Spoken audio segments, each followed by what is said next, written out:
also saying that with UHC, that any woman who is going to give birth, she with her partner, whatever, you can walk into a medical facility, present this card for which you've been contributing over a period of time, and you should be able to get all the services that you need.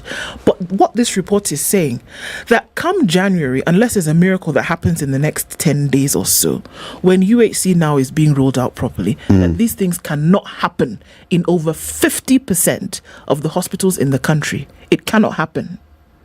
Not for women who have children, who are going to deliver their children. Lack of infrastructure and adequate human resources have been identified as major hindrances to success in maternal care in Kenya. Remember, we had a conversation with the chair of the Clinical Workers Association in the country, and they'll say, yes, well, you will be in a facility where there is a dialysis machine, but you do not have an operator. You'll be in a place whereby you have a proper machine for radiotherapy. You do not have a radiotherapist because adequate personnel have not been deployed to these particular places, or training is also inadequate. These are real issues that are being dealt with now that this report has brought out. Lack of access to comprehensive maternal care is the main cause of maternal deaths in the country, and we're seeing that per 10,000 live births, 365 end in death for the mothers. That is a huge number. And this is according to the Kenya Demographic Health Survey. Of the 902 hospitals offering maternal services assessed, almost all had oxygen, 97%, which is a good thing. A delivery bed, 98% at least. A delivery packs, 98%, and a nurse. So at the very basic minimum, all of them had these things. Emergency obstetric care was only offered by a third of the facilities. What does that mean? You go into hospital to deliver your baby. If something were to go wrong, only 30% of the facilities in the country with maternal care have maternity emergency services. So the likelihood of you then getting attended to an emergency is reduced by 60%. Now, remember that there's a government directive that encourages women to give birth in hospital.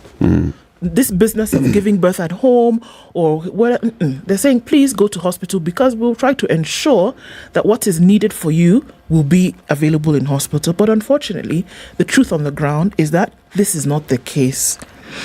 13% of facilities had all equipment required to offer basic maternity services, while 1% of the facilities had none of the equipment. Most facilities had delivery packs, etc., etc. The report noted that only 5% of the facilities offering maternity services had all the equipment required. 5% had everything that you needed. 13% had okay here and there. So then you ask yourself, what about the remaining 85 odd still percent? That's the state of things. The question lingering now is, with the rollout of UHC and the way in which it has been envisioned, can we truly say that we will be able to deliver UHC if the state of healthcare looks like this? The CS believes that this is a good thing because we can now take it and inform and act. You know, if we just step back and look at this report is benchmarking with laid standards. The standards are laid by the ministry itself. The Ministry of Health is the one that says a facility that offers maternity services should have at a minimum these things and at an optimum these things.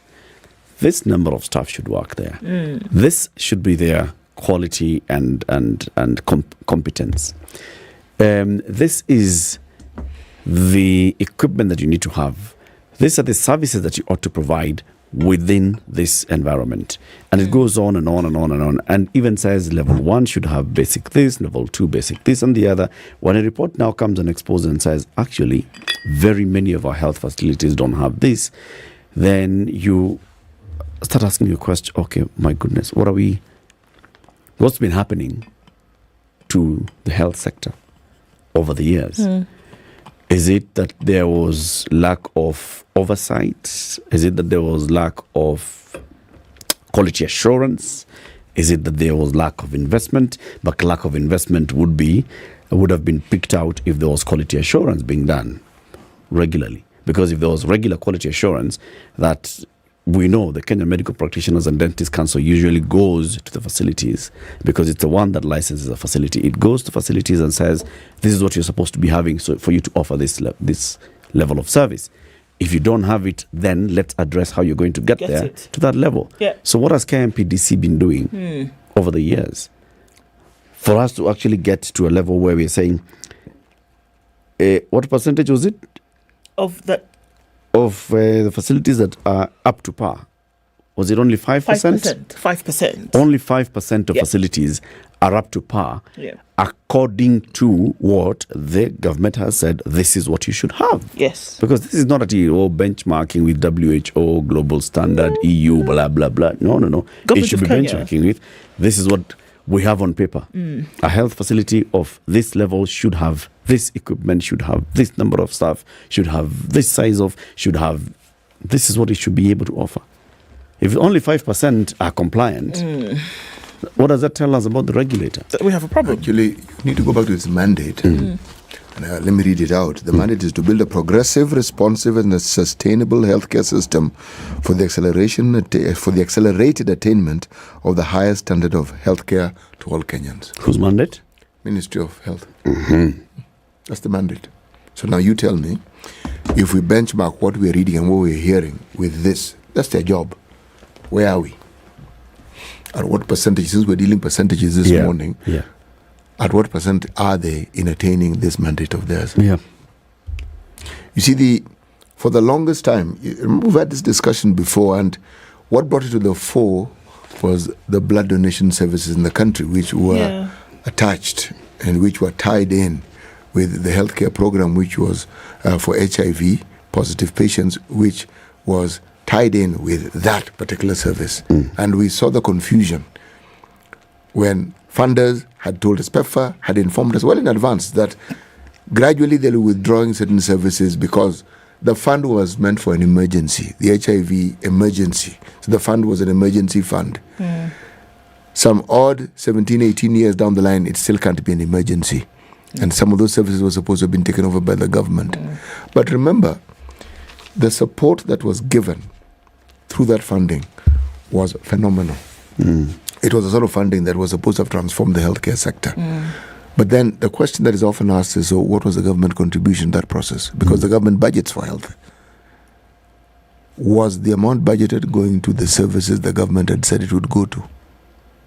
And then we had a devolved system, and the government and the healthcare services were devolved. Again, what has characterized the healthcare sector in the country is one strike after another. Healthcare workers not being paid, complaints about delayed pay, complaints about this, and the lack of commodities, the lack of the wherewithal that is needed by the healthcare providers to provide this health. This is it. And these are the things that just what you're saying. These are some of the things that this report is talking about, essentially that has been delivered to say, look, this is the problem. I think it's interesting to note here as well that NHIF, remember that NHIF was a platform upon which this service was delivered. Before now, we have these new acts that were brought in by the president, then to now deliver UHC through the new bodies. Only 40% of all the hospitals in the country today have been operating on NHIF accreditation. That means you have a staggering number of facilities then that are not even set up right now to deal with this new thing. What does that mean further ahead is that if you're in a particular place where there is no medical facility that has been set up or accredited for NHIF, you will walk in with your card if you have it, and you will not be treated or you will not receive attention on that card because the facility has not been accredited. Now, if in the very basic minimum that the facilities that are available then do not have the wherewithal or the infrastructure that is needed to even deliver, that's a big... All of these other things can be put to bed, in my opinion. That if you don't have a map, and let's say that across the country you have 30,000, 40,000 or so odd facilities across levels from 1 to 7, and only 40% of them even have the setup to deliver the UHC. Isn't that something that you should actually start with? And say that in the place where you walk into today, that you present the card, you can actually use it. The mapping should be done to then ensure that people who walk in here can use it and say, well, not today, try next Tuesday kind of thing. So there's some fundamental issues. In my opinion, from what this report is saying, there's some issues that are top level that can, not top but like surface level, that can be done and dealt with really quickly. But the fundamental issues that we're dealing with here are big ones. And if they're not addressed, this UHC will not roll out in the way in which it's envisioned to roll out in January 2024, which, by the way, is 10 days away. Just like that. Yeah, we are talking about rolling out a UHC in January. Yes. I want you to consider something. If you look at the Ministry of Health budget for the country for this year, it's 141 billion. Okay. In the last 20 years, the amount that PEPFAR spent on supporting Kenya was $8 billion. If you do the maths, let's multiply it by, say, 110, not 150. Okay. Let's round it off to, say, 900 billion shillings. Yeah. And let's round off this 141 to 150 billion a year. Essentially, that amount of money amounts to, if this was the benchmark for the budgeting for the Ministry of Health, that is 6 years budget. Yep. Okay. Now, you tell me, in addition to your budget, somebody has given you 6 years budget. Should that not be significant? Over the years? Yes. Should that not be significant enough to actually change very many things in your healthcare system? Yeah, it's just been a big issue with our healthcare. Yes. And what we are seeing with health is what we've also talked about in education. There has been, progressive underinvestment in our health system, particularly public health system, and now it's exposed by this report. But it's also what we've all known for a very long time. Yes. When county governments, when devolution was rolled out, one of the things that people now started noticing is, at least there's some focus being given to our health facilities. Still not enough. But people are saying, okay, at least now we can see, okay, there's a bit of, maybe there's even a gate now in a hospital. Starting from just those basics. It's perennial, long-term underinvestment and poor focus being put on our health system and our health facilities that's leading us here. We are talking about rolling out UHC. UHC starts at that community level. So yes, this is the first time that the government is even employing community health volunteers, community health workers to work in the community. All right. Those need to be attached to a basic dispensary and a health center. How many health centers do we have that are functional? Okay. That tells you that our focus has not even been on that. So we haven't had enough health centers and dispensaries working. Even of the other levels of hospitals going all the way to critical care, the report is still talking about a poor investment in critical care. There's a grappling shortage of critical care services. According to this report, 12,375 health facilities assessed, less than half of them, that's 22%, had critical services. 22%. We're talking about 2,304 critical care beds. Out of these, 779 are available in public hospitals. For a population of how many we are, we have less than 800 ICU beds. ICU plus HDU beds across the country, even after the investment during COVID. And that was supposed to have raised it to a... Yep. If you look at the counties in northern Kenya don't have ICU services. Only 25 government facilities across the country offer ICU services. 28 of them offer HDU. The Ethics and Anti-Corruption Commission and the work they've been doing with lifestyle audit, people who work in these key ministries where we keep asking questions, perhaps in the new year, and this message goes to the chairman, can we have an audit of all the people who work in these key ministries, this lifestyle audit? Because this money doesn't walk away. Somebody takes it. Because if it doesn't do what it's supposed to do and yet it's expended, where does it go to? It goes somewhere. And we know very well that it's people who take money. Money doesn't take itself anywhere. Because it can't be that year in, year out, this is the same story. And this El Nino and the rains therein, this thing hasn't ended yet. We have a small break here, as a hiatus. And then when it comes back, because of all this buzz about the Christmas and everything, we've forgotten, briefly, that the problems that we're dealing with now haven't gone anywhere. They're not waiting for us, they're just there.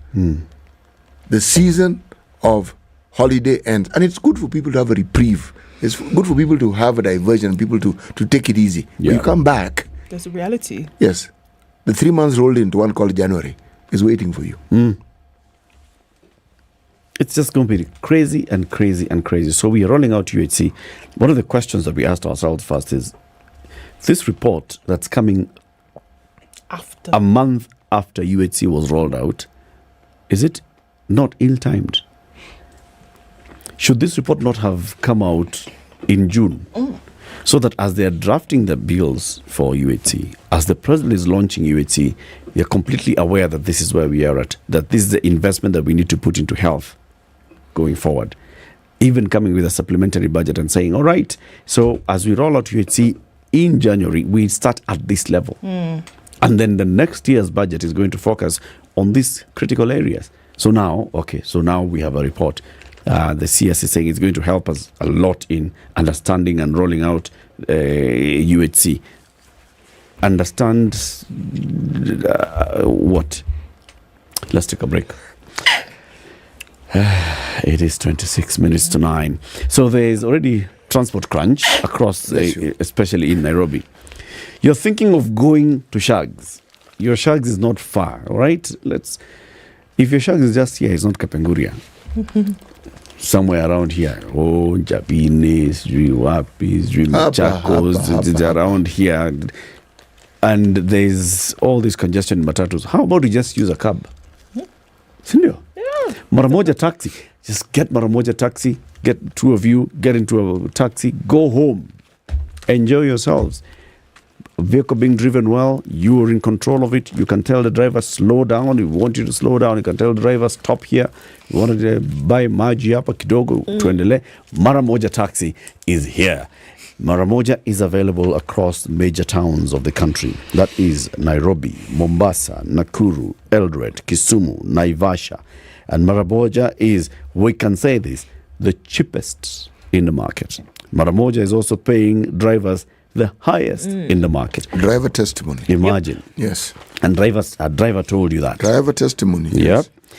First of all, download Maramoja app on your phone. Start using Maramoja. Load some money into the Maramoja wallet. Immediately get 50% bonus. You can then also choose the driver that you want to use. You can also, with the Maramoja app, you can have the SOS button right at your fingertips. And because you're listening to us on SpiceFM, what you do is we're giving a 30% discount. Not them. Discount to you. When the MD was here, we told him, boss, give our people a discount. He said, sawa. So use the code SPICE30 to get a 30% discount on your next ride on Maramoja. Imagine you load money, you get 50% discount. And then you get a 30% bonus. See, you're riding for free. I'm doing it. What were you saying? You're going on a break. Let me download the app. Do that. You haven't downloaded the app yet? Okay. Load money onto the app. You get a 50% bonus. Use the promo code SPICE30. Get a 30% discount on your next ride. This is the Situation Room. The only way to start your day.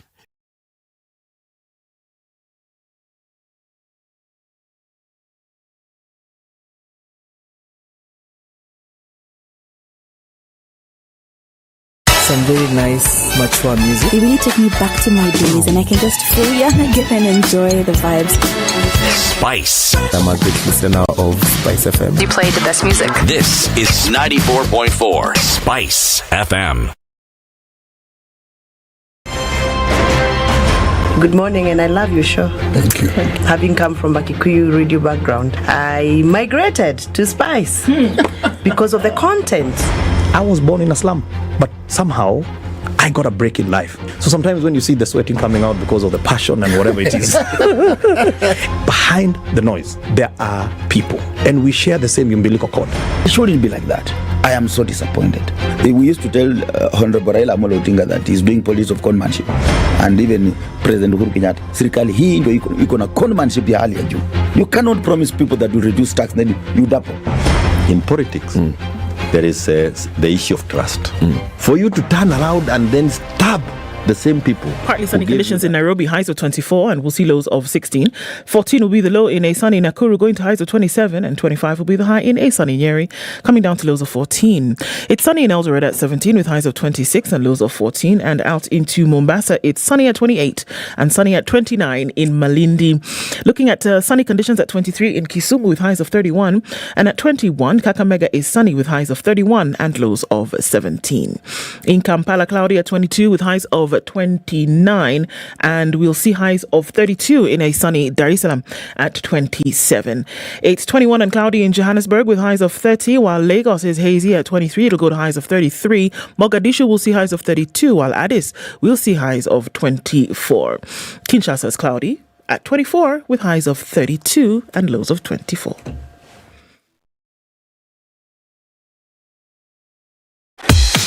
Welcome to Spice FM, the best exclusive radio station bringing you the best mix of the best music ever. Okay, so most of that traffic centered right around Haile Selassie. It continues. It's not going to be a surprise over the next couple of days what that's going to look like. Jogo Road is actually not looking too bad except for the Makadara train station, and whatever is happening on the Thika Superhighway right around Pangani is fizzling out. So it's looking good, folks. Traffic is not going to be your issue today. So just keeping an eye on things. Please, I have to say here, absolutely necessary for us to be very careful as we traverse the streets into the next couple of days, and of course always. But now when everybody will be on the roads, be very careful. Arrive safe, arrive alive. SpiceFM KE on X. Mature, intelligent talk every morning. Spice up yourself.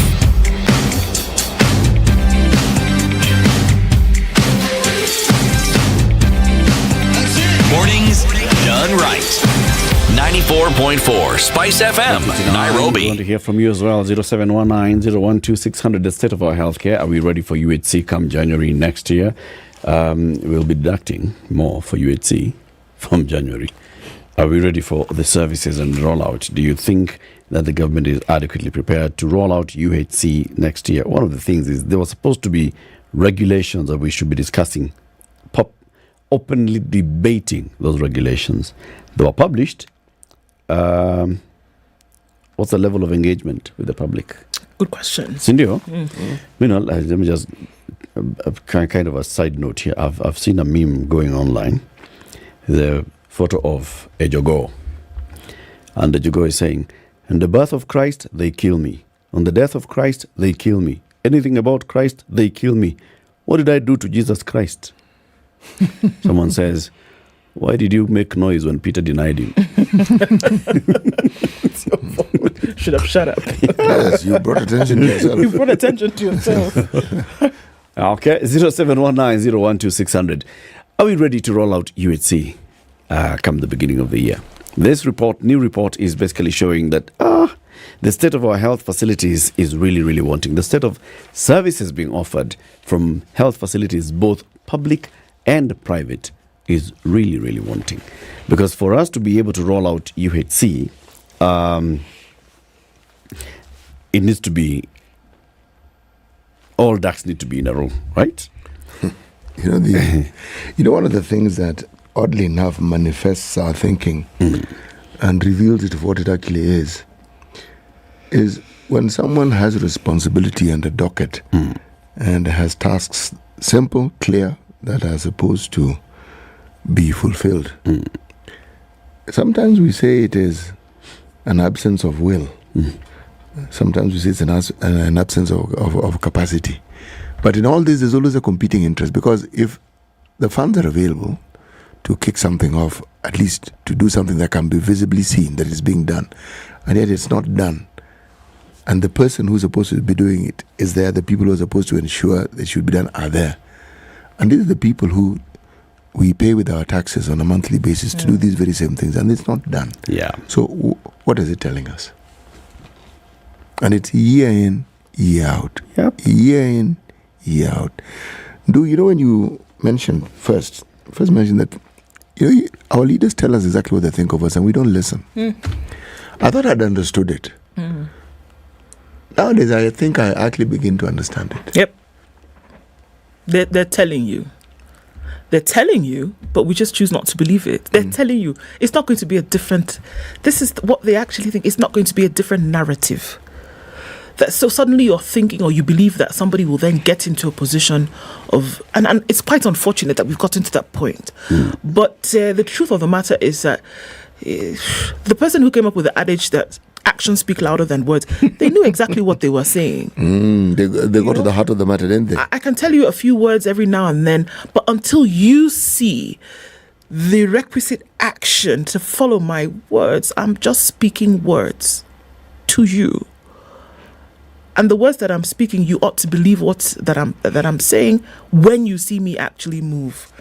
And this is the thing, that if somebody comes and tells you that I care for you and I want to build you up, but then my requisite action is not to do anything about the situations of your healthcare, of your feeding, of your shelter, of your infrastructure development and building, they are telling you what they feel, how they care. They are telling you.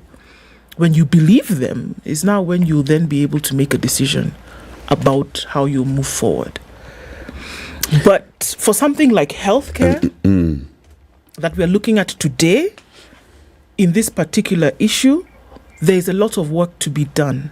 Yeah. And it sounds very scary, but the truth of the matter is, until and unless the basics are covered, UHC is a pipe dream. If you don't get the sense that all hands are on deck on this, it's not going to happen. Let's just call it. It's collapse. Stillbirth, pun intended. Jackson in Kisii, good morning. I left Kisii kitambo sana. Uko wapi? Niko Kisumu. Atu wapi? Kisumu. Sasa. Yes. I've been listening to you guys. I was wondering, was UHC a political offer, or it was somebody was having a good dream for Kenya? What do you mean? We've been playing around with health so far since we began devolution.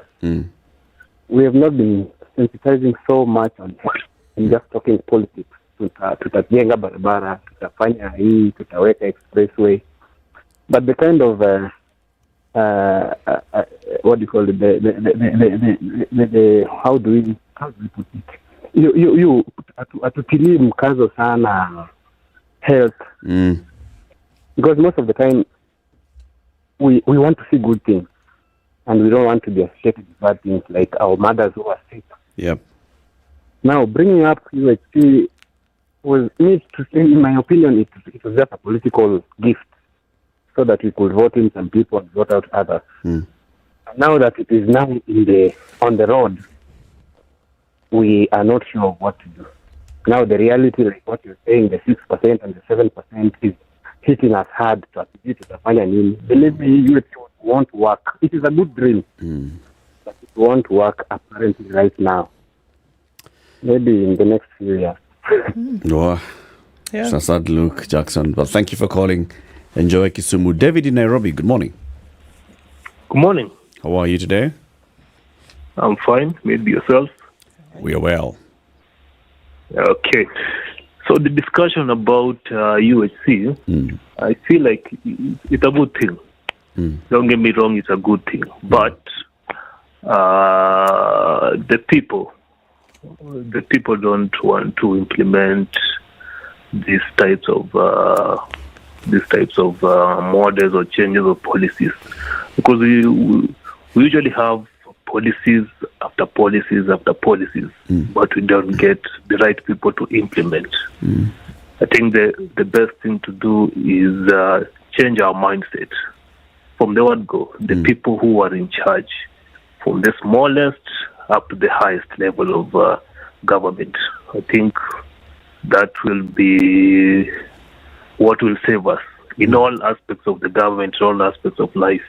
If you change your mindset from the ground up, implement those good, best policies, and maintain consistency at all times, you'll have a good government, good life, and whatever. Yeah. Thank you, David. Thank you very much. Let's hear from Martin. Good morning, Martin. Good morning. How are you? Fine, thank you. Very well. First of all, great to be in the last show of the year. Karibu sana, and thank you for calling. Directly moving to UHC. First of all, this is one of the most innovative and brilliant plans that they've come up with. You remember Obama with Obamacare? Yep. Which flopped anyway. So, politics aside, this is so important for the country and for the young people in the population that is growing. The problem we have as a country is that we struggle to embrace good ideas because we are so political. We sort of throw the baby with the bathwater. Now, if everybody settles down and supports this program, it's not an event, it's a process. Is it perfect? No. Does it have opportunity to be polished on the rough edges? Yes. But we need to embrace it, whether from which political sides we come from, because it's so important. That's the bottom line. But what you'll have people fighting it, the political opposition fighting it, people fighting it because you hate someone so that it doesn't fail. It's so unfortunate. That's but true. At the end of the day, it needs to start. It will have its teething problems, and it's so important. It just needs to be accommodated and embraced by everyone. Martin, and that's the bottom line. From your perspective, from what point should it begin? Should it begin from the point of understanding the infrastructure, the facilities, the state of the healthcare now, and then rolling it out, knowing what you're feeling as the gaps? Or should you start by rolling it out and then discovering as you go? Remember that we have the basic infrastructure. Remember that we had the housing fund. And even though the housing fund has its challenges, it has the basic infrastructure. What we need is now the policy framework, which now is going through Parliament. And it can be structured in stages. Like phase one, policy framework sorted out, NHF as it was converted to UHC, and now look at the spreading the route now to the 47 counties, the old, the young, the packages. It has to be a process with a plan to be implemented over the next 5 or 10 years. But then with priorities per year. It cannot be a political tool. It has to be with stages. So number one, the checklist. Have we made sure that anybody who can't afford is going to get health care? Number two, are we collecting enough money reasonably from everybody and from all quarters? Number four, the expertise to spread around everywhere. And then the partnership with all the stakeholders. It has to be a process. The bottom line is there's got to be goodwill. Project is good, plan is good, goodwill has to be there. So I would think that there has to be a very strong sensitization, opposed to even starting sensitization, so that people understand this is for us, this is for everybody. It's not political tool. Thank you, Martin. Thank you very much. Jimmy in the UAE, good morning. Good morning, Latif. How are you? I'm fine, thank you. Thank you for calling in. To chip in this debate. Go ahead. Hello? I remember the former First Lady tried to provide affordable maternal health care, but it was fought down and flopped, You remember the containers you used to install or around counties? Yeah, the mobile... mobile something. Clinics. Mobile clinics, yes. Yeah, the thing was that the whole project was fought down, like what my previous Kenyan commented about. Yeah, it is all political. It's nothing serious. Because we in the first place we lack leadership. There's no leadership. Yeah. Until something happens. Until Unfortunately, we have beds in our hospitals. That's the time they do a knee-jerk reactions, like transferring or sacking the administrators and all that, you know? What have we done about the preventive healthcare? Is there something that tangible have been done to reduce the curative healthcare? Nothing. So it's just like telling your kids and wife, "Oh, guys, I have a housewarming somewhere," but they didn't see you build a house.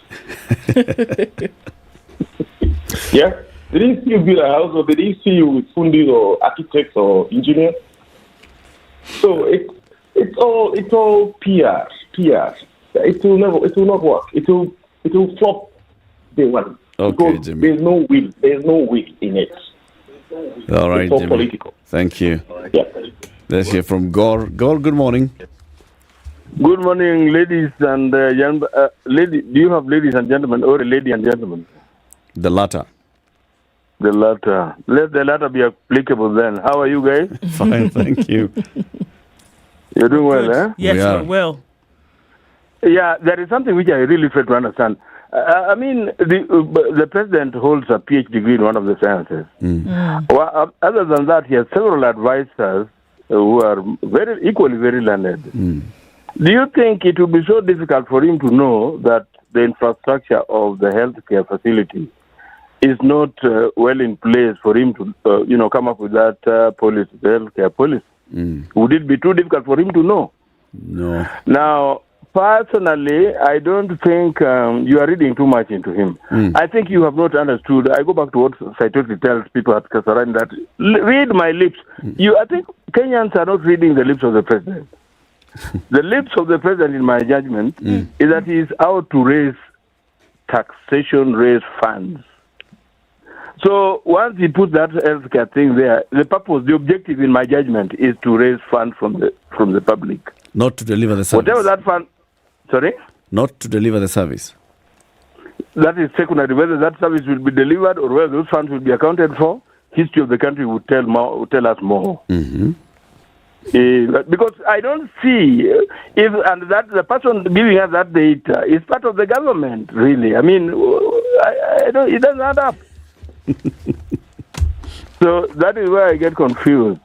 Otherwise, let you guys enjoy I think it's just a taxation program, and what happens after taxation? Yeah. It's going to one pool, one common pool. Yeah. What happens after that? Those funds are assembled is something else. Thank you, Gore. Let's wait and see. Thank you so much, Dave, for your Happy time. holidays. Happy holidays, you guys as well. Asante. Brian in Utawala, good morning. Yes, good morning, Eric. Very well, thanks.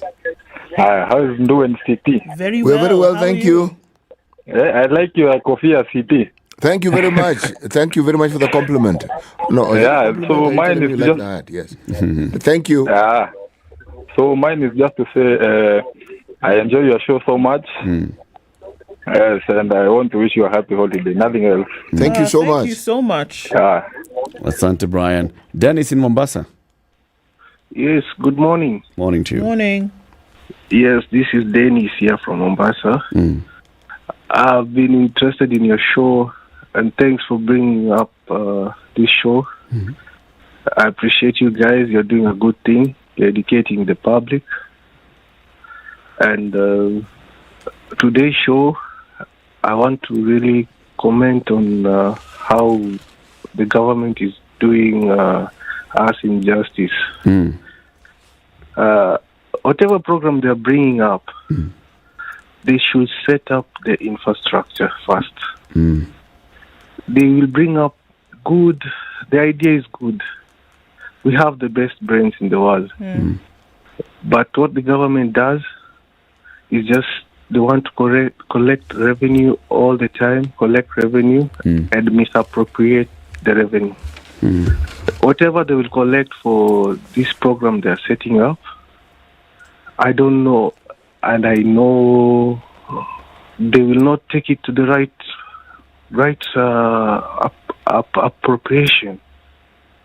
And at the end of the day, we will still come back here and say it has failed. in this program, the first thing they should have done is to make infrastructure. We have infrastructures on place, but the capacity is limited. Make sure everything is working, basically. Yes, yes. Thank you, Dennis. How can it work when we don't have hospitals that are all standardized? Because if you go to Mashinani, you'll not get the same facility in like the one in urban areas. Yep. They should have standardized the whole country. These resources, they're getting funds here, left, right, and center. They should have made a standard, like, let's say the facilities, they all should have been standardized. And then you roll out this program. When you roll out this program, whatever services I will get in an urban area is the same services I'll get in a remote area. And this program will be very effective, and it will run, and it is a very good idea. Thank you, Dennis. Thank you. One of the things that we will do when we resume in the new year is to bring in the people who are advising the president on UHC.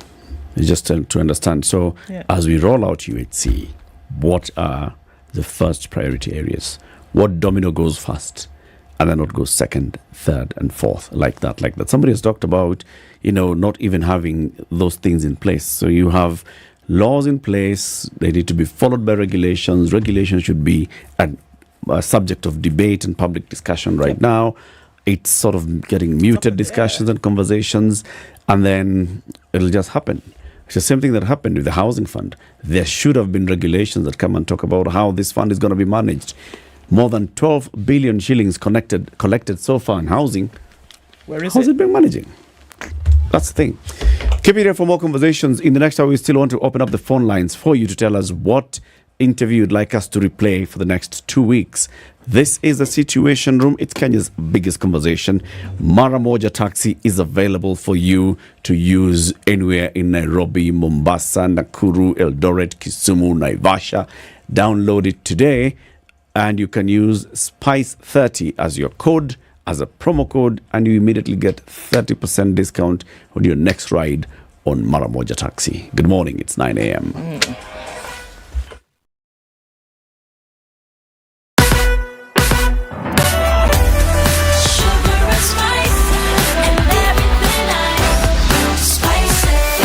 Spice up your life.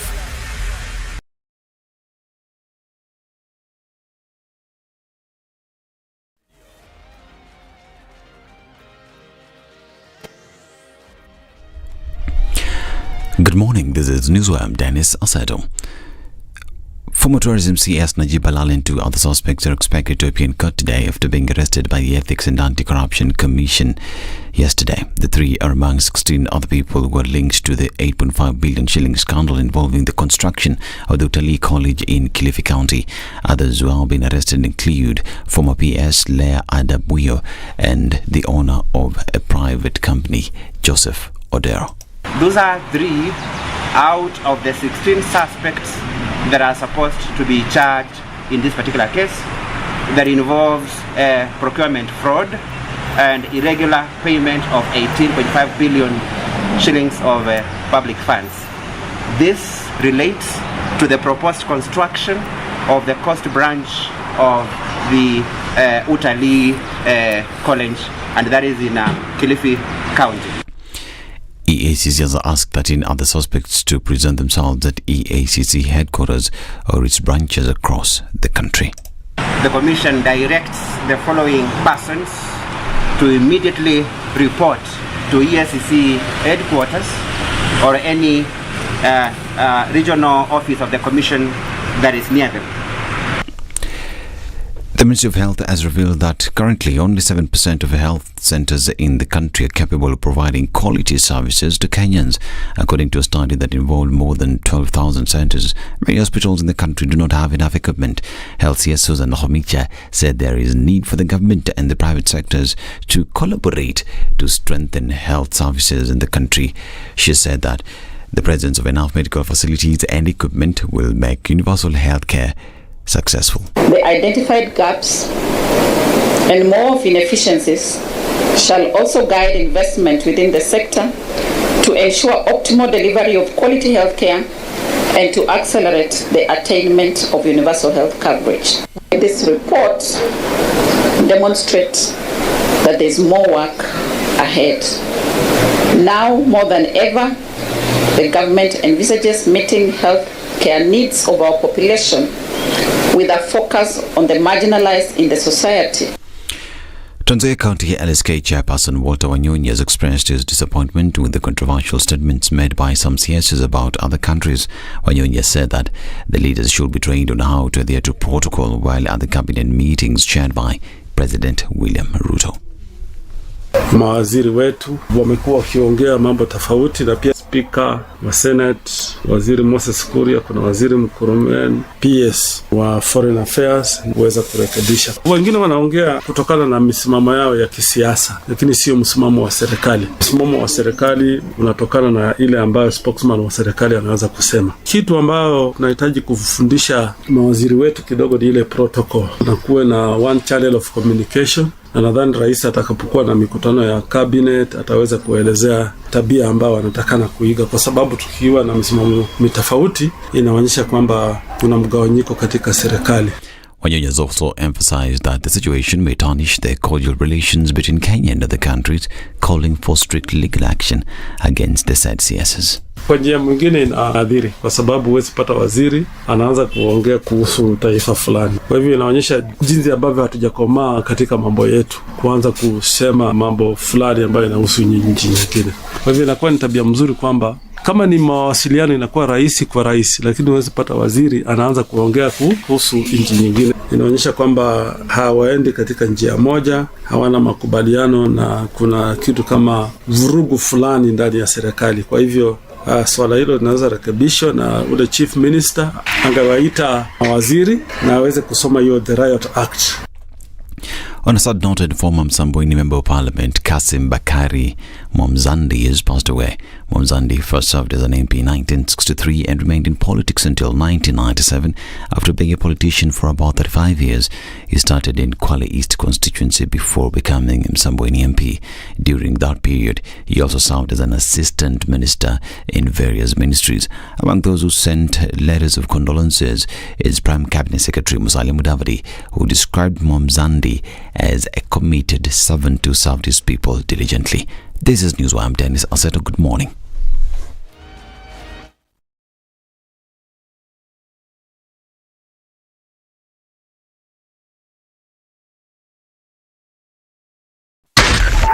.4 Spice FM, Nairobi. There's none in Nairobi, really, except on Haile Selassie. Now, when you move a little bit west, it's already crazy this morning. Has been for a couple of days, and outbound traffic out of Nairobi is already bumper to bumper in certain parts. So folks who are making the travel out west for the holidays, going to be stuck in traffic from all we can see for a while, depending on certain routes. How about you give us a shout out about what's happening in those parts of the country this morning so that we can have a look and let people know what is really going on. Please do talk to us. SpiceFM KE on X. Let's know what's happening outside of Nairobi this morning as folks are traversing, especially in the westerly direction. All right? All right.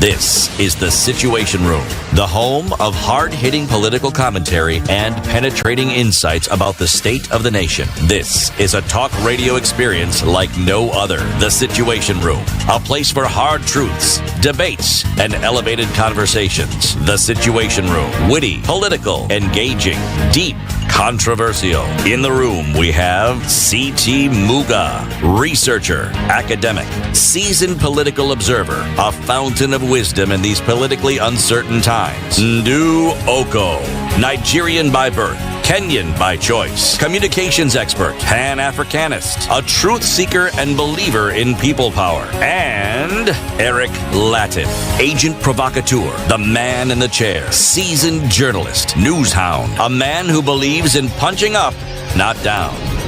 This is the Situation Room. 7 The minutes after only 9. way to start How are your you doing? City, that Kiwi. Tell us the story.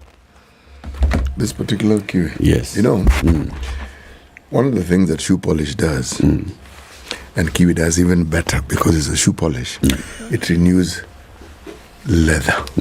Okay? If the leather tan you have is brown, and you have brown Kiwi, my friend, it will renew the leather. If it's black, it will do. But right now, the conversation isn't about just your shoes. Yes, eventually it'll get there. That's the end of the story. But for now, we're looking at January and we're looking at the burdens in January. Yes. The most burdensome of these burdens is something called school fees. Yes. Kiwi is partnering with people who have been consumers of this product for the longest time to say, you know, sometimes we want to return the hand, otherwise known in Kiswahili as kurudisha mkono.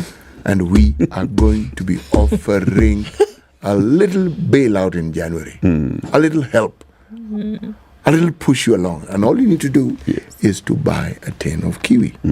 And as I had mentioned earlier, it is in this new packaging, okay? There's like a starburst which tells you that when you dial star 459 star 5 hash, you get instant airtime or data and school fees rewards. Papo. And you are then put into a what? A draw.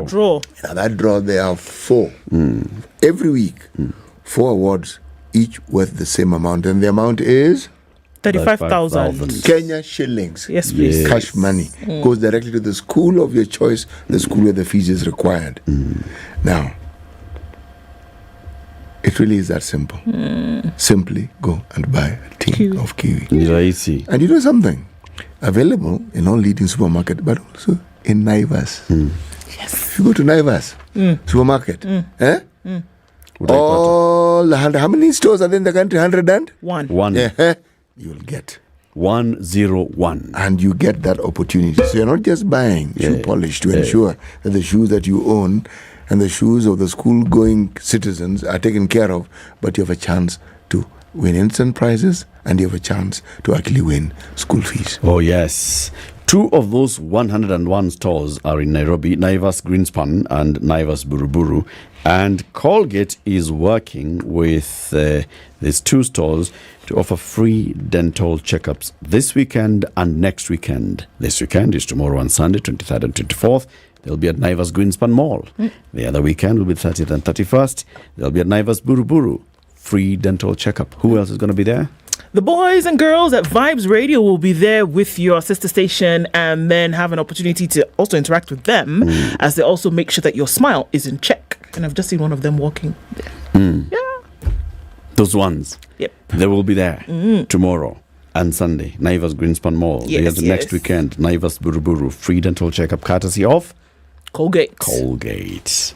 Some breaking news this morning on the arrest of former tourism CS. Former Tourism Cabinet Secretary Najib Balala, together with his former PS, Ministry of Tourism, has been arrested and they are expected to be presented before the Malindi Anti-Corruption Court this morning. A report submitted to the Ethics and Anti-Corruption Commission alleged that the Tourism Fund paid 8.5 billion shillings in a fraudulent scheme to establish the coast branch of the Kenya Utalii College, which is now called the Ronald Ngala Utalii College. It's in Vipingo, Kilifi. The project was part of the government's Vision 2030 flagship initiatives. The report claims that the Tourism Fund managers inflated the project cost to 10 billion shillings from the original estimate of 1.95 billion shillings. It started at 1.95 billion, went to 10B. The ESCC found that the Tourism Fund hired private consultants to design and oversee the construction of the college. The consultants presented and approved a budget of 8.6 billion for the project. However, the ESCC also discovered that the cabinet had authorized the construction of Utalii College in Vipingo at a much lower cost of 1.948 billion, as per the memo signed by the Tourism Minister in May 2007 and the Finance Minister in August 2007. So in 2007, what had been approved was 1.9 billion. 1.9 billion, The consultant is hired. Consultant comes and says 8.6 billion. The cost goes up. The EACC further revealed that the payments made to the firms involved in the project were not justified because they exceeded the actual work done by 1.4 billion shillings. In August 2023, the EACC compiled a report and forwarded to the DPP recommending the prosecution of the following individuals and entities for various offences. That's the former Cabinet Secretary in the Ministry of Tourism, former Principal Secretary in the Ministry of Tourism, former Chief Executive Officer of the Catering, Tourism and Development Levy Trustees, the current CEO of the Catering, Tourism and Development Levy Trustees, procurement managers of the Tourism Trustees, the Tourism and Development Levy Trustees, baseline architects, Rebman Malala, Armitech Consulting Engineers, members of the Tender Committee.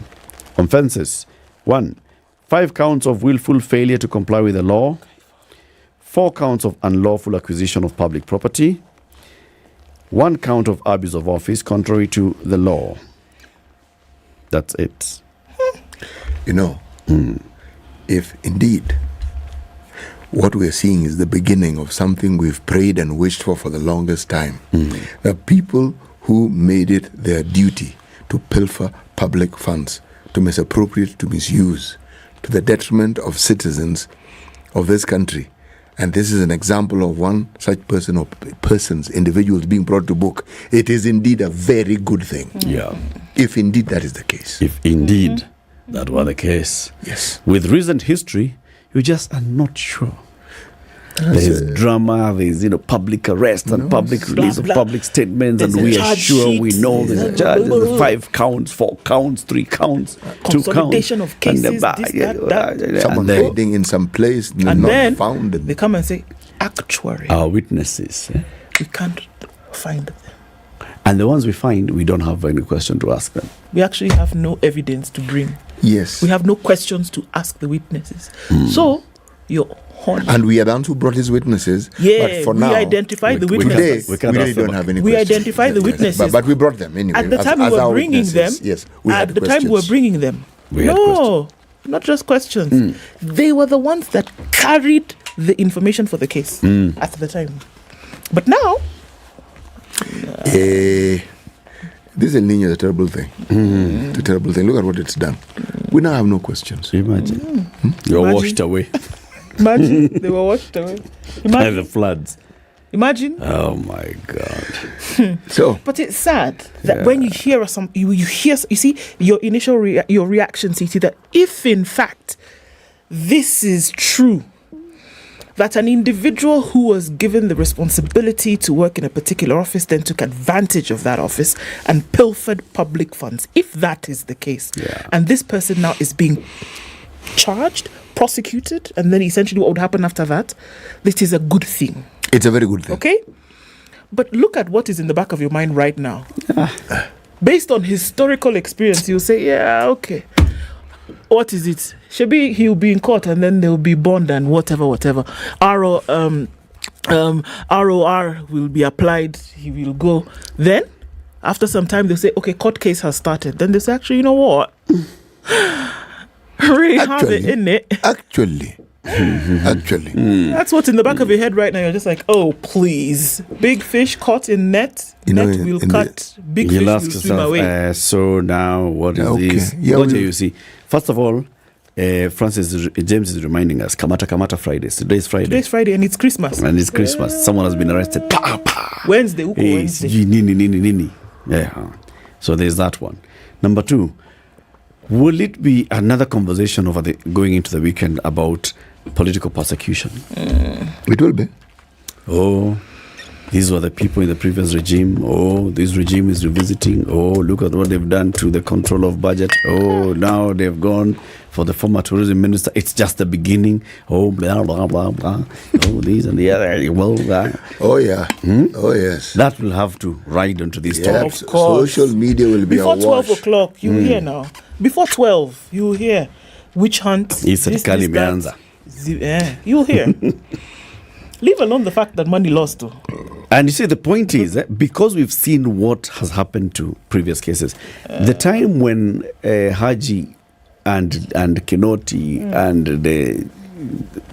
EACC CEO were doing the Kamatas, people were like, yes, finally, we've got a dragon slayer in office. Oh, how did that pan out? The dragon slayer's fire was extinguished. The fire was extinguished in the mouth.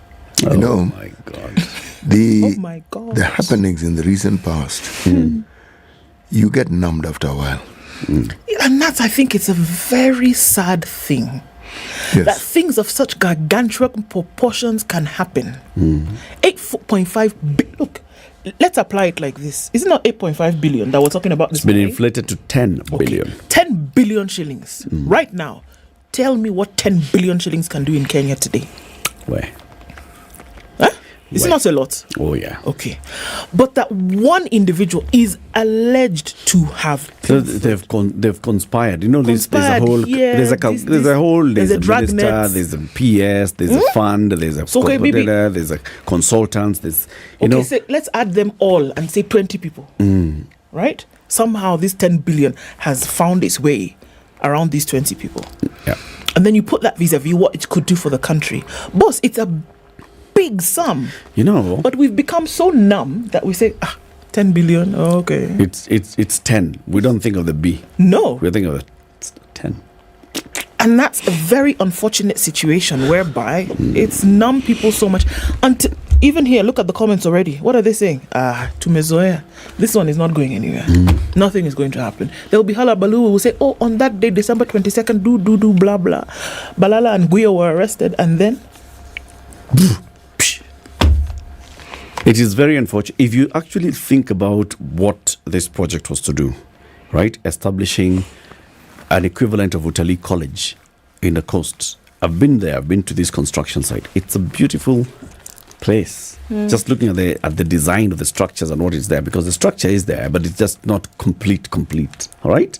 If you think about, if you just spent 1.98 billion shillings to put up this one in the coast, spend some several hundred million shillings to refurbish Utalii in Nairobi, and what that would do. How many Kenyans are working in the hospitality sector across Africa?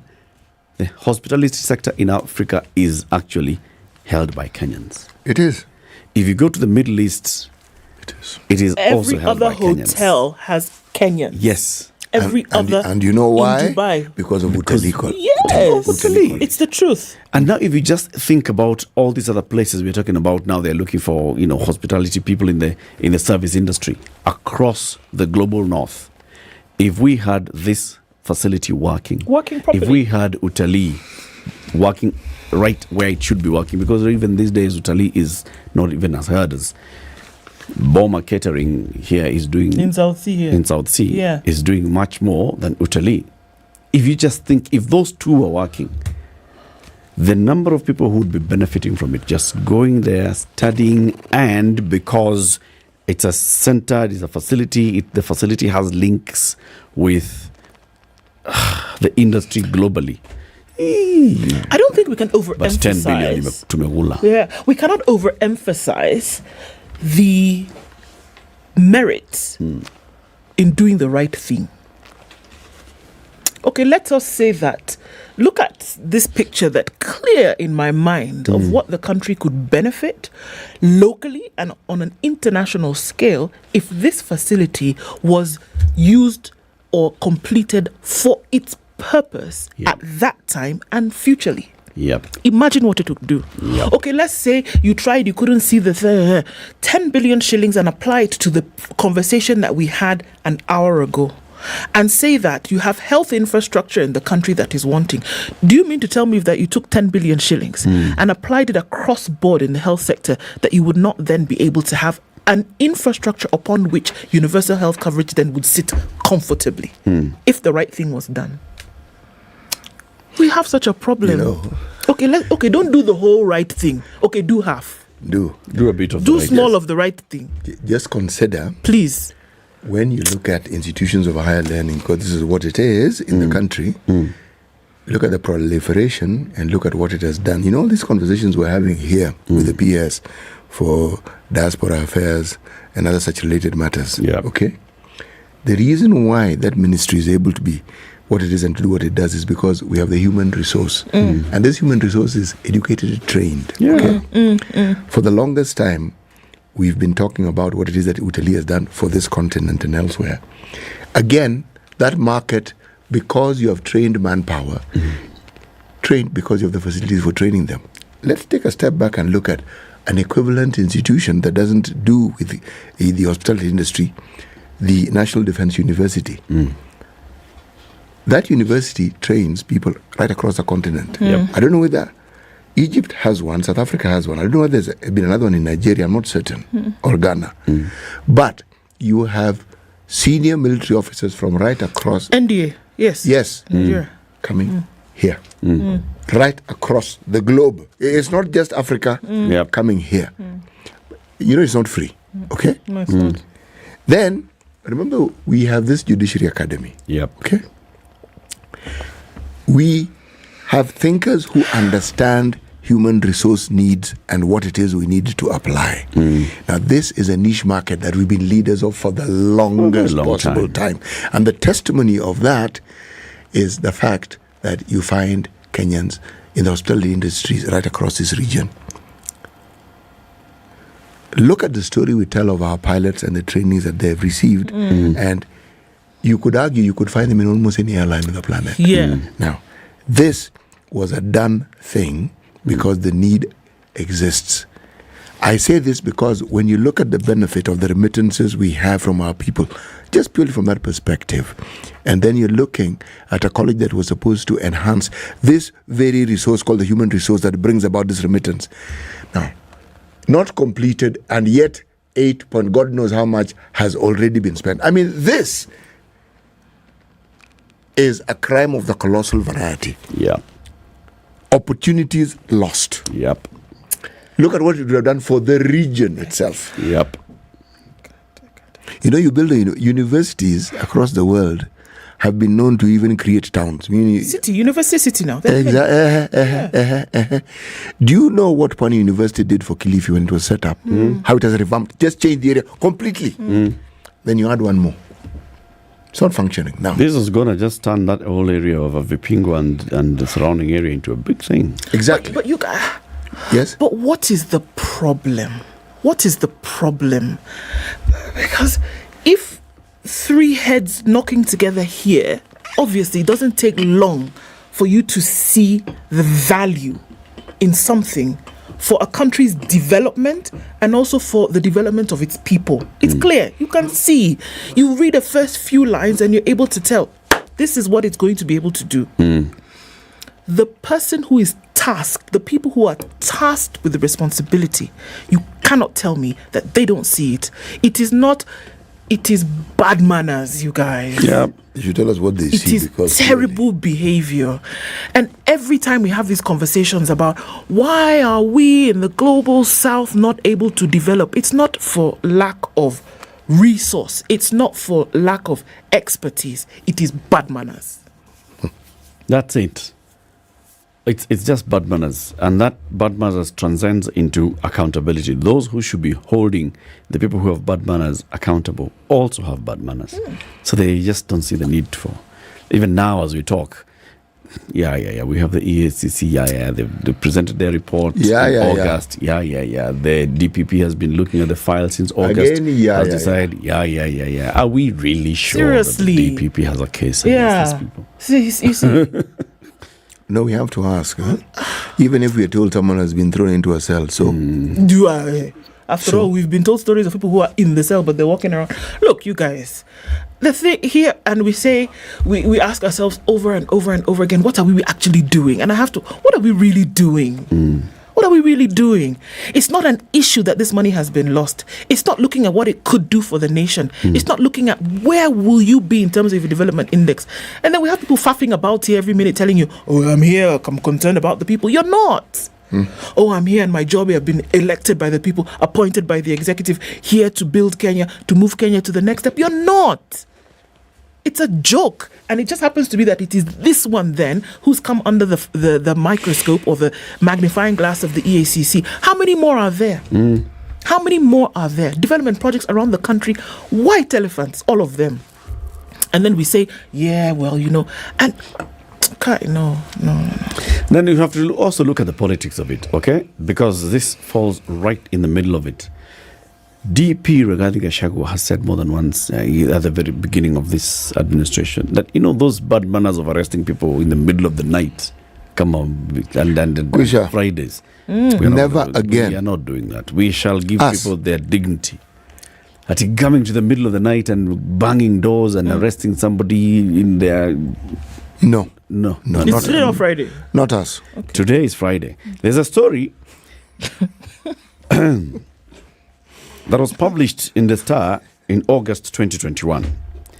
Deputy President William Ruto's allies want Parliament to amend laws related to criminal offences to stop police and DCI from arresting suspects on Fridays. They said the arrests, commonly known as Kamata Kamata Fridays, amount to violations of human rights and take the country back to the days when suspects were arrested and detained without trial. This all comes in the wake of protests by the DP's men following the arrest of their colleagues on Fridays and forced to stay in police custody until Monday. Kipchumba Murkomen, who was the Elgeyo Marakwet senator, said we should come up with a legal framework that stops Friday arrests unless you're being arrested for an offence you committed that particular day, and there's a possibility that you'll be committing more offences if you're left until Monday. Otherwise, you are Chanayo. Last month, that is in July 2021, Madera MP, what's his name? The then Madera MP, a close ally of the DP, was arrested at his Nyeri home on a Friday. You don't mean and it? held in police cells until Monday. Oh, no. And that's why he said, Friday again. Arrests, not under our watch. Today is Friday. And their watch is under them as we speak. That's why you just look at it and you're like, it's a stories. Do you know, when you get a people to a point where the levels of apathy have reached the crescendo that ours has gotten to, it isn't actually a very good thing. It isn't. It isn't a good thing. Not at all. It is not. What level of beast do you have to be, right? To be in a particular situation whereby funds, they're public funds. And then we talk about the mean age of Kenyans today being 19, right? Who could be training? That picture you've painted, by the way, Eric, is stuck in my mind. Who could be training in this facility and your conveyor belt, essentially, for hospitality services to the world? Not at here, you're looking for. To the world. Yeah. What level do you have the to number imbibe? of people who would have graduated from Ronald Ngala by now, if this thing was completed on time, who would be working in the country and outside the country?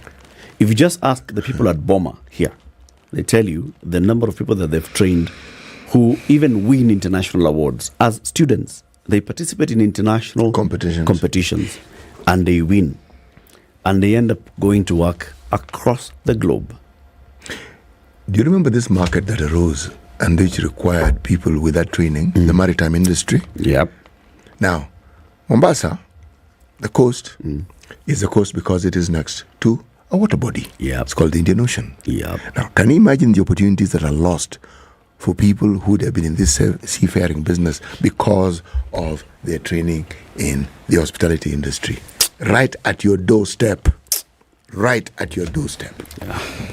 When countries open up, when hostilities cease within the countries, like a country like our neighbor Somalia, do you really think that they will not need people in the hospitality industry? Already right now, today, there are very many. The hotel industry in Mogadishu is run by Kenyans.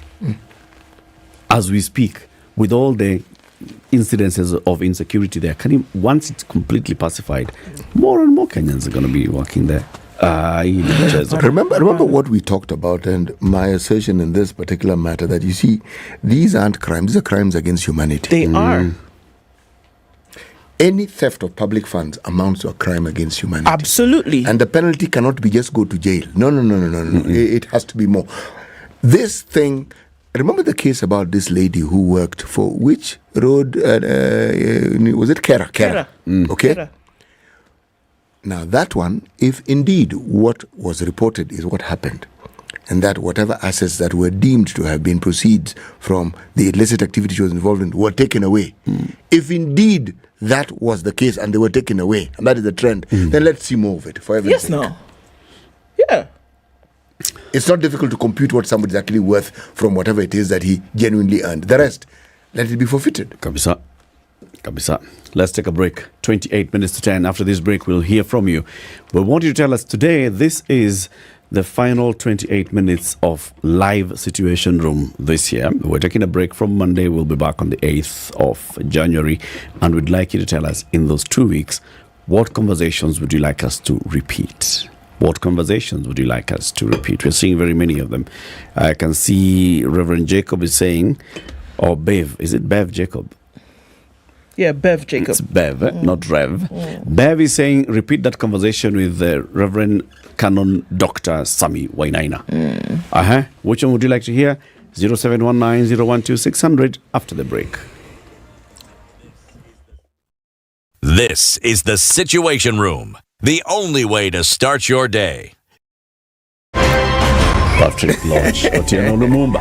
Karibu sana. Asante sana. CT Muga. CT Lodge. Muga, not Muga. He's here, and here's the day's proverb. One man marries a woman, another man marries troubles. Is he the same man? Spice. A lion cannot eat more than 2 donkeys. It would die a natural death because there is no ICU in the forest.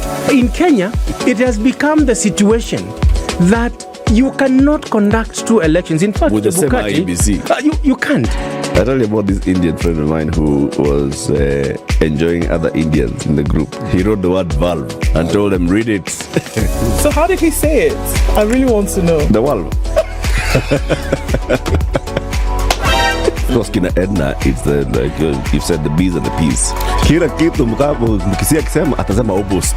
Opposite? Ukisema yeye anasema opposite. Opposite.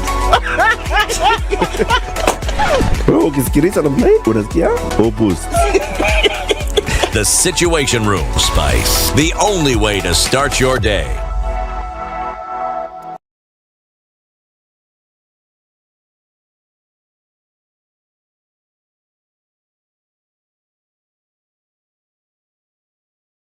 Some very nice, mature music. It really took me back to my days, and I can just fully get and enjoy the vibes. Spice. I'm a big listener of SpiceFM. You play the best music. This morning, not much happening within the city. Outside the city, totally different story. So let's hear what's going on. Going out then to past Limuru, out through towards Naivasha. So Kumjinga, that area was already having a few hiccups yesterday. How about you tell us what's going on there this morning as folks are leaving, going in a westerly direction outside Nairobi? Talk to us. In the city, we're not going to have an issue except where our transport is happening.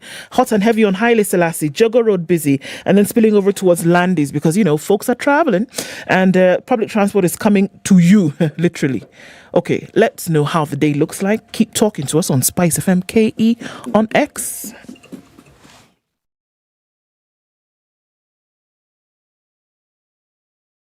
Mature, intelligent talk every morning. Spice up yourself.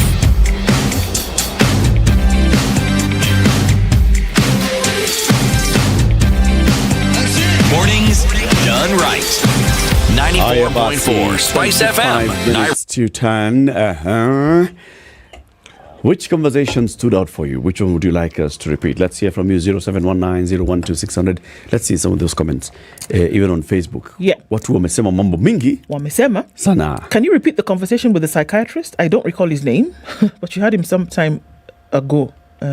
Over a year ago. Which one is this? Is it Dr. Lukoya Twali? There may have been a couple. A name would be great. So if you think about it, a name would be great. Psychiatrist, let us know. Yeah, let us know. All right. Of course, the interview with, or rather the conversation with Canon Sami Wainaina is a big one. A lot of folks wanting to hear from that. So this thing should move and stop embarrassing me on a Friday. Also... yeah, so there again, the Sami Wainaina one. Jimmy Wanjigi is one we want to hear. Giving those numbers is important for us to know exactly what's going on. Other conversations that we want to hear. Oh, our live stream had gone off at some point. I saw some of those conversations earlier. Check Facebook. There we go. What conversations do we want to hear? Wagwan. People are not conversating. Let's hear from Evans in Nairobi. Evans, good morning. Good morning, Eric. How are you? Fine, thank you. Say hi to Siti and Ndu. I'm Jambo Sitina Ndu. Good morning. Sana. The conversation that stood out for me is the conversation between Kitimba, the CS Transport, Kitimba Murkomen. Yeah, I'd love that to be repeated since this is an accountability show. Yep. I'd love that to be repeated, and I'm going to miss you people on air. Asante sana. I've been listening to people from day one. All the way when I was in Kisumu, when somebody, inside the corridors of power, the returns are still with you there. Oh. Yeah, you're a long-time listener. Asante sana, Evans. Thank you so much. Thanks, Evans. Happy holidays, Evans. Andrew Franklin. Yes, good morning. Morning, how are you? I am pretty much outstanding. You're very good. That's a very good thing. Yes, it is. To stay in line with what you're asking about, the interview I'd like to hear is with CS Aiden Duale, who back in February or early March claimed that that banditry and insecurity across northern Kenya would be brought under control, and if it was not brought under control, the KDF would take control, would take command. However, I've lived in this country since 1981, and I listen to your show religiously. Every day, yes, you do. And my unhappy sense is that there is no possibility of peaceful change in Kenya any longer. What do you mean?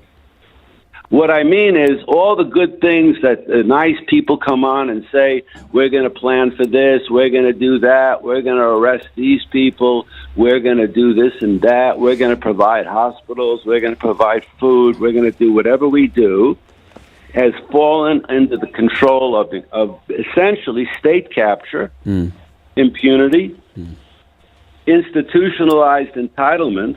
And the truth is, many of the people who I know, who I've spoken to over the years, and who you very often will have on air, they don't care about any of us at all.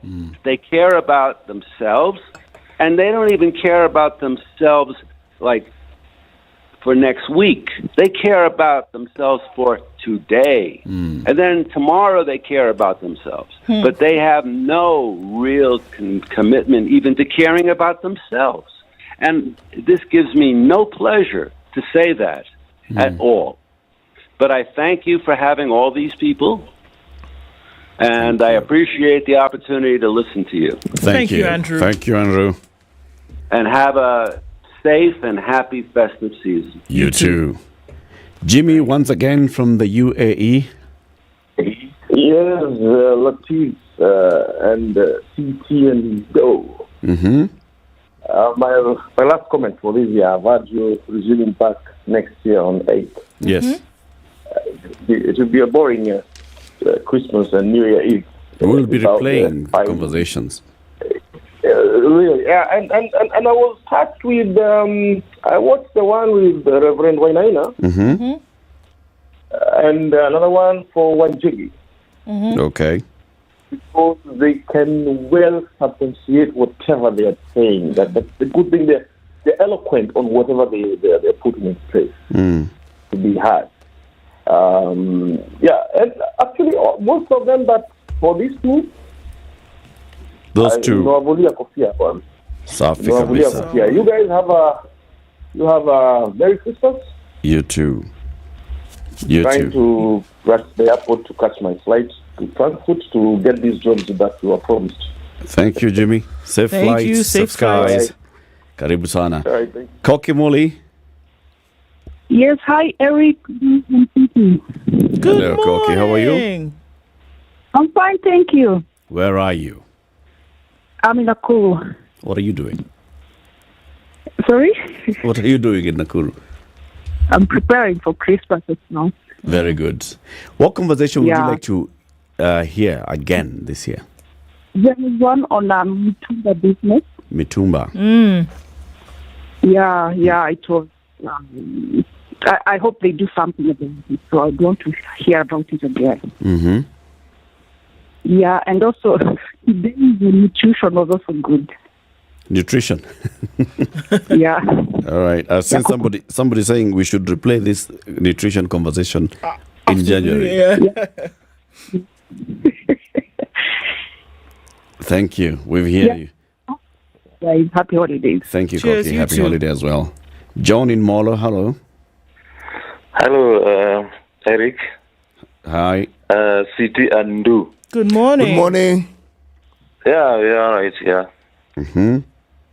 Yeah. So I really love your shows. I normally wake up at around 5. Yep. And at 6 sharp, I start listening to your shows until around 10. Good man. Yeah. Mm-hmm. But there's one I missed. I was driving from Nairobi to somewhere in Nyandarua, and the waves as you drive from Nairobi goes changing. So I missed the one on Thursday last week for Kipchumba Murkomen.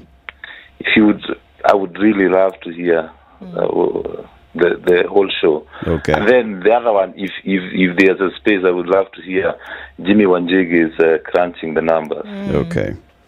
Yeah. Asante. We'll do those. And enjoy your Christmas and Happy New Year. You too, Jimmy. John, enjoy your Christmas. Asante bye. sana. Some comments? Some of the other ones that are coming in, Professor Alfred Omenya is one of them, that conversation that we had. And the latest one we had with Professor Peter Kagwanja. There was a previous edition of a conversation with Reverend Canon Wainaina. That was in March, before he left. Ambassador Hazem Shabat is another one, Israel. And Sam Nati George, the MP from Ghana, that was one conversation that was interesting as well, that folks want to hear again on the issues going on with Ghana and the similarities that then can be drawn with Kenya. Yeah. Gavanu Wamushomba, Member of Parliament, and Ronald Karauri, the MP for Kasarani. Some of the conversations he had. We had 2 conversations with him. One was on the whole piloting issue. And the other one was on impact of younger members of parliament. Yep. So there's options. Everybody wants to hear from Reverend Canon Sami Wainaina again. So it's and Jimmy Wanjigi. And Jimmy Wanjigi, yes. Yeah, so clearly Jimmy Wanjigi and Reverend Canon Sami, very, very, very big ones.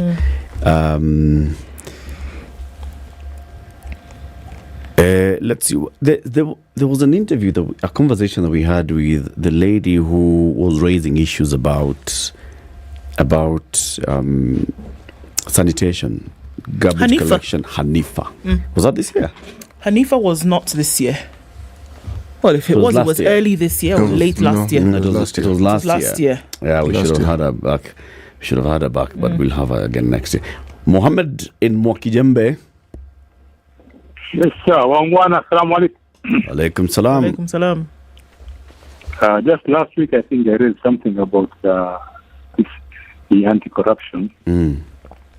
They are trying to create these clubs in schools on virtues and moral values. I was really happy to hear that they are starting. Yep. They realize that thing is very important, but that is not enough. The topic which was talked on this year, 2023, there was that gentleman who was, I think, the vice chair or the chair of things to do with character and virtues. You remember? Muzungu, I think. Vice chair. Yeah, he came and talked about virtues and values, character and virtues. He talked very in detail how to tackle issues with humanity. The major absent in our DNAs and our characters is character and virtues. Yes. So he discussed and he was really emphasizing on how to tackle it and how to implement it. Yeah. I wish if you could repeat that discussion again, please. Sawa, we'll look for it. Kama unakumbuka mzee Latif. Acha hata Siti anajaribu kuangalia kwenye maktaba. Sawa vizuri. Mimi nawatakia kila laheri na mwaka mpya wenye fanaka na baraka tele tele. Pia sisi kwako. Asante sana. Asante kaka. Don in Karen. Hi Eric. Hi. How are you? Very well, thanks. First, my greeting to City and Du. Good morning. Morning, sir. Morning, guys. I think if we do the Reverend Conan Wainaina, that guy, yes, that guy did a good job. Mm-hmm. Of course, Wanjigi did numbers rightly. Mm-hmm. But there's another character, Sifuna. Mm. Remember you guys had Sifuna one time? Yeah, more than once. Yes, the latest one, he was very fluent, and exactly the way they express themselves is very, very wonderful and good. Okay. But guys, enjoy your holiday, yeah? Asante. Thank you very much. You too. Come back fit. Thank you, Don. Usikule sana. No, we will eat right. Thank you. Thank you. Edward in Nairobi, good morning. Morning. How are you? Fine, thank you. Yeah, you guys, I love your show. Asante. Thank you, sir. Yes, there is this for Sifuna. Mm-hmm. Yes, Sifuna has been very good, and there is this one for the Meru governor, the one for the Wakili. The Wakil for the Meru governor. Elisha Ongoya. Yep. Elisha Ongoya, yeah, that was very eloquent for me. Mm-hmm. Yeah, those are the two that I would like to hear. Thank you. Thank you. We'll look for that. And I wish you happy holidays. Thank you, good sir. Festive season. Same to you, sir. God bless. Somebody says Abdullahi Alas as well. Don't forget him. Right? The conversations that we've had here with Abdullahi, very, very, very good. Jim McPhee. Yes. Jim McPhee, conversation that we had with Jim McPhee. Hey, what am I ni Sanda Samoa sana. Samoa Yeah. Okay. Sammy touched a nerve. He did. He did. Yeah. He came at the right time. Came at the right time. There are very many men. Wamushomba is the only woman that we have on this list that's been mentioned today. That's mentioned today. Oh, and the nutritionist Jacqueline. Yeah. Who else? We've had very many guests who are female who've also joined us for various conversations, not only on political and governance, but also on other issues as well. Issues that touch on very many things that impact and affect our society. Yeah, indeed. Quite some conversations that we've had. I mean, there have been many things. Just looking at some of the impact, of course, we've seen the interview with the control of budget being asked for. Yep. That was a long one. It was a 2-hour one. But there's quite some requests for that to be done again. Dr. Margaret Nyakango's interview. So looking at a couple more of these. We had an interview with a South African member of parliament, a former member of parliament. That's another request that has come up. Was that this year? Yes. It was this year? Yes. What was her name? Very, very I have her name. I'll find her name, yeah. Have we had any requests for the conversation we had with Dr. Margaret Nyakango? Yes. Yeah, that's just one of them, yeah. Yes. Let's hear what Alex would like to hear. Alex?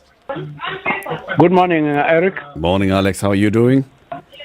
I'm doing fine. I'm calling from Sagana. Sagana, yeah, one of my best shows was that one of Isaac Kalua. Dr. Isaac Kalua, Dr. Green. Yes, if you could repeat that one for me. We have almost all the shows are good. Why did it stand out for you, the Dr. Isaac Kalua interview? Dr. Isaac Kalua, because I believe in environmental conservation. I have one of his early trees that he came with, I think from India. I planted them here. In fact, I'm calling from Havila Resort in Sagana. I see. Yeah, we have planted trees courtesy of what he has taught us, and also Dr. Angari Mazai. Thank you. Thank you very much, Alex. Thank you very much. You're also inviting us to come to Havila Resort. Tutakuja Havila one of the days. Nyongesa in Kitale, good morning. Good morning, gang. How are you doing? Salama kabisa. Good morning. Good morning. You guys are doing a wonderful job. Asanteni sana. Asante pia. Good. There's a show you did with a former port guy who's now an MP in Kisii. That was a very informative one. Yep. Architect Dr. Manduku. Correct. Yes, the one you was talking about the inefficiencies of the port. I think it was very informative. The port conversation with Madam Manduku. Okay. Yes. Mm-hmm. Yes. That would be a good one. Okay. But you guys enjoy your Christmas. See you next year. See you next year as well. Thank you, Nyongesa. Janet. Hey, Situation Room. Good morning. Good morning to you. Ndu Oko, Eric Latif. Oh my God, I can't believe you people are going until the 8th. We'll be back. I know you will be back, but this is my best show. City's going to eat goat meat. Najaribu sauti. Hatuwezi kabila nyinyi. Thank you, Janet. We'll be back. Anyway, my show, definitely, you've mentioned it. I know control of budget. Mm-hmm. Definitely, and that one for wa Mushomba. Yeah. Okay. Those two. And happy holidays to you all. You too, Janet. All right. Asante sana. Paul. Hello, SpiceFM. Hello. How are you? Hello. Hello. Yes, I'm fine. Where are you calling from? From Nyeri County, yeah. Paul, just switch off your radio. It's confusing you because you're getting a delay. I've done so. All right. Hello? Yeah. Hello, yes. So, I'm a big fan of the Situation Room. Asante sana. Yeah, and I love what you guys are doing. In fact, it's very informative. I'm not so educated guy, but I listen to you quite often. So, I'll say thank you for the whole team. Team, there, and you, Eric. Asante thank you very much. The show I would like to listen to is about the control of budget. Mm-hmm. Ever since I had that one, I think, and I always switch on to SpiceFM. Thank you very much. So it's a very good conversation because it tells us as Kenyans what is really going on in our country concerning finance issues and all the problems we have. Yeah. Yes, I think I'd love to hear that again. So thank you. Have a nice Christmas, even though I don't really celebrate the Christmas. So it's not Happy holidays. Happy holidays. Yeah, thank you. All right. Yeah. Warui in Naivasha, hello. How are you, Eric? Salama kabisa. Salimia wengine. Unajua majina inanichanganyanga, but I do listen to you people and I love your show. Sema City Muga. City Muga and the lady Gina unitoka kidogo, but I do listen to you people. Ndu Oko. How are you doing? Safi kabisa. Well, thank you. I am good. Hapa Naivasha mambo jua imewaka, ndio tunakunywa breakfast then tujue nini tutafanya. Okay. So I've been listening to you guys. Nilianza kuwasikiza since January this year. Mm-hmm. And kuna a lot of guys mmeleta hapo, a few I would like you guys to repeat. The first one is Jimmy Wanjigi is a sharp guy. We want those numbers again. Okay. Gadoni wa Mushomba. Okay. We also really need to hear from her again. That was a good debate enye mulimuleta hapo. Mm-hmm. Edwin Sifuna is another guy, is one of the sharpest parliamentarians we have in Kenya. Mm-hmm. Yao wako sawa ndugu zangu. Very good. Thank you very much.